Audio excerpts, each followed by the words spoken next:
जय हिंद साथियों, आप सभी साथियों का विकास पाठशाला में एक बार फिर से बहुत बहुत स्वागत है। साथियों, आज फिर मैं 20 क्वेश्चनों का सीरीज लेकर आया हूं और आज मेरा आखिरी सीरीज है। ये पार्ट 8 करके सीरीज है और ये लास्ट सीरीज है। साथियों, इसमें टफ क्वेश्चन है, ऑफकोर्स टफ क्वेश्चन है। आपको हो सकता है बोरियत फील हो, लेकिन आपको बोर नहीं होना है। आपको 20 क्वेश्चन इसमें टोटल है और 20 क्वेश्चन के जवाब देना है। आपको एक सादा पेपर और एक पेन लेकर बैठना है और हमसे पहले जवाब देने का प्रयास करना है साथियों। उसके बाद में लास्ट में आप कमेंट में बताएंगे कि आपके कितने सवाल सही हुए। ठीक है, तो आइए शुरुआत करते हैं। अगर आपने वीडियो नहीं देखा तो इससे पहले मैं 7 पार्ट में वीडियोस बना चुका हूं, आप एक बार देख लीजिएगा।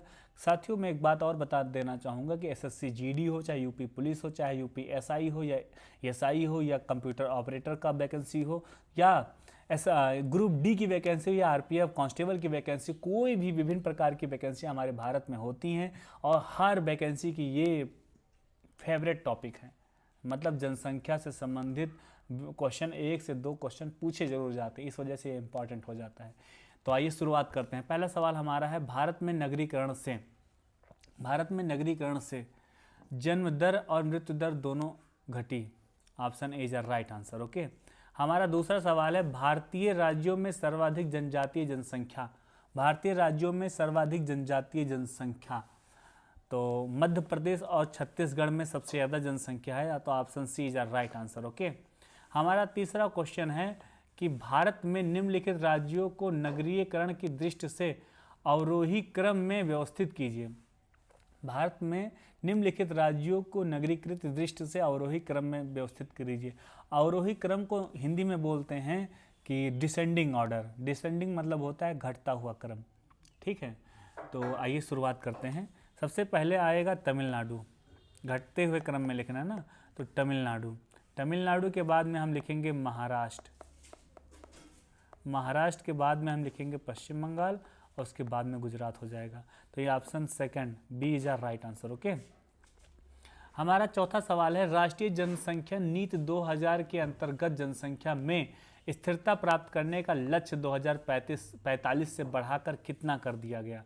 साथियों, बहुत इंपॉर्टेंट सवाल है और मैं चाहूँगा एक बार आप इसको पढ़ें और समझने का पूरा प्रयास करें। ओके, हमारा चौथा सवाल है कि राष्ट्रीय जनगणना 2000 के अंतर्गत जनसंख्या में स्थिरता प्राप्त करने का लक्ष्य 2045 से बढ़ाकर कितना कर दिया गया है। इसका सही जवाब है 2070। Option D is right answer. Okay, हमारा पांचवा सवाल है, भारत में नगरीय केंद्रों का वर्गीकृत संख्या कितनी है। भारत में नगरीय केंद्रों की वर्गीकृत संख्या कितनी है, तो इसका सही उत्तर है 6। भारत में नगरीय केंद्रों का वर्गीकृत संख्या जो है 6 है। Option D is right answer. Okay, हमारा छठा सवाल है कि निम्नलिखित राज्यों में से वह कौन सा है जहां अनुसूचित श्रेणी में कोई जनजातीय आबादी नहीं रखी गई। ऐसे राज्य का नाम बताना है जहां पर अनुसूचित श्रेणी में कोई जनजातीय आबादी नहीं रखी गई है, मतलब वहां अनुसूचित श्रेणी में कोई भी जनजातीय आबादी में नहीं आता है। ओके, तो इसका सही जवाब है Punjab is our right answer. Option B is our right answer. Okay, हमारा सातवां सवाल है, वर्तमान में भारत की जनसंख्या वृद्धि निम्न में से किस दौर से गुजर रही है। आई रिपीट दिस क्वेश्चन, वर्तमान में भारत की जनसंख्या वृद्धि निम्न में से किस दौर से गुजर रही है। स्थिर जनसंख्या गलत हो जाएगा, सतत वृद्धि ये भी गलत हो जाएगा, तीव्र उच्च विकास ये भी गलत हो जाएगा, निश्चित रूप से गिरने की प्रकृति के साथ उच्च दर पर। Option D is right answer. Okay, सबसे अच्छा आंसर ये है। इस हिसाब से तुम सतत वृद्धि भी कर सकते हो, लेकिन अगर ऑप्शन डी नहीं होता तो इस वजह से option D is right answer. हमारे सामने सूची वन जो है ये है सूची 1, तथा सूची 2 ये है और सम्मिलित करना है, मतलब आप सभी को बताना है आप ए का क्या होगा। सर्वाधिक नगरीकृत राज्य कौन सा है, तो गोवा है, मैंने बताया था आप सभी को। सबसे अधिक नगरीय जनसंख्या वाला प्रदेश कौन सा है, सबसे अधिक अगर मान लो नहीं जानते छोड़ दो। अधिकतम घनत्व वाली जनसंख्या का प्रदेश कहाँ है, मतलब कौन सा ऐसा प्रदेश है जो जहाँ पर सबसे ज़्यादा अधिकतम जनसंख्या घनत्व है, मान लो ये भी नहीं जानते हो तो छोड़ दो। सी नहीं जानते छोड़ दो, डी जानते हो। न्यूनतम घनत्व वाली जनसंख्या का प्रदेश क्या है? अरुणाचल प्रदेश है। तो यहाँ पर क्या हो जाएगा? 2 हो जाएगा। गोवा क्या? यानी कि आपको ऑप्शन में ए का 4 और डी का 2 देखना है। ए का 4 यहाँ भी है, यहाँ भी है, यहाँ नहीं है, यहाँ नहीं है, तो ये नहीं होगा। अब डी का 2 यहाँ नहीं है, यानी कि यहीं पर है, तो यानी कि option D is our right answer. Okay, इस हिसाब से तुम एलिमिनेट करके भी उत्तर निकाल सकते हो अगर आपको नहीं पता है तो। हमारा 9वां सवाल है, 2011 की जनगणना के अनुसार भारत में नगरीय जनसंख्या का प्रतिशत कितना है? आई रिपीट दिस क्वेश्चन, 2011 की जनगणना के अनुसार भारत में नगरीय जनसंख्या का प्रतिशत कितना है? आप सभी को इसका उत्तर बताना है। इसका सही उत्तर हो जाएगा 31.2%। इससे पहले भी मैं ये बता चुका हूँ। Okay, option D is our right answer. हमारा 10वां सवाल है कि निम्नलिखित शर्तों में से कौन सा जनगणना रिपोर्ट 2011 में दिया गया है किसी क्षेत्र को नगरीय निर्धारित करती है? तो आपको पॉइंट बताना है कि कौन कौन सा पॉइंट सही है। ओके,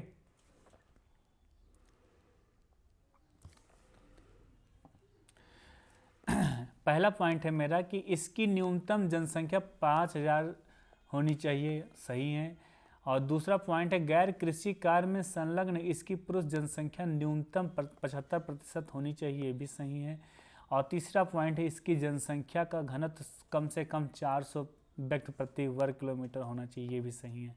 इसका चौथा पॉइंट है इसका न्यूनतम क्षेत्रफल 10 वर्ग किलोमीटर होना चाहिए, ये गलत हो जाएगा।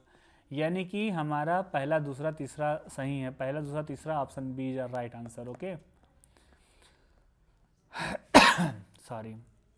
हमारे सामने 11वां क्वेश्चन है, जनसंख्या के संदर्भ में निम्न वर्षों में से किस एक को महाविभाजक वर्ष कहा जाता है? और इसके पश्चात भारत की जनसंख्या में निरंतर त्वरित वृद्धि दर्ज की गई है। बहुत इंपॉर्टेंट क्वेश्चन है, वेरी इंपॉर्टेंट क्वेश्चन है। और इस प्रश्न का जवाब सभी को पता होगा, 1991। Option B is our right answer.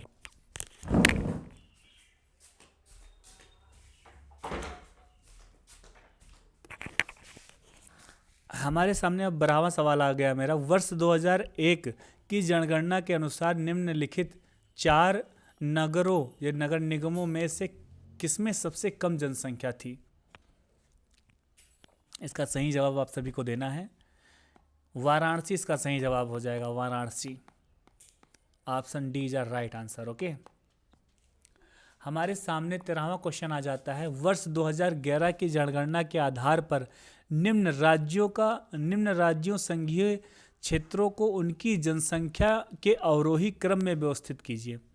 मतलब आई रिपीट दिस क्वेश्चन, वर्ष 2011 की जनगणना के आधार पर निम्न राज्यों संघीय क्षेत्रों को उनकी जनसंख्या के अवरोही क्रम का मतलब होता है डिसेंडिंग ऑर्डर, मतलब घटता हुआ क्रम, अवरोही क्रम में व्यवस्थित कीजिए। इसमें आ जाएगा सबसे पहले पुडुचेरी, उसके बाद में चंडीगढ़, फिर मिजोरम और Sikkim. Option C is our right answer. हमारे सामने 14वां सवाल है, निम्नलिखित राज्यों को सन 2011 की जनगणना की रिपोर्ट के आधार पर साक्षरता को अवरोही क्रम में लगाइए तथा अंत में दिए गए कूट में से सही उत्तर का चयन कीजिए। सबसे पहले हम केरल की बात करेंगे। नंबर 1 पर केरल आएगा मेरा, उसके बाद में नंबर 1 पे केरल आ जाएगा, उसके बाद में आएगा मेरा केरल के बाद में आएगा मेरा हिमाचल प्रदेश, उसके बाद में आएगा मेरा तमिलनाडु और उसके बाद में मणिपुर आएगा। आप देखते हैं, यानी option A is our right answer. Okay, हमारा 15वां सवाल है कि निम्नलिखित भारतीय संघ शासित क्षेत्रों में से किस एक में लिंग अनुपात 1000 पुरुषों की तुलना में महिलाओं की संख्या 1000 से ऊपर है?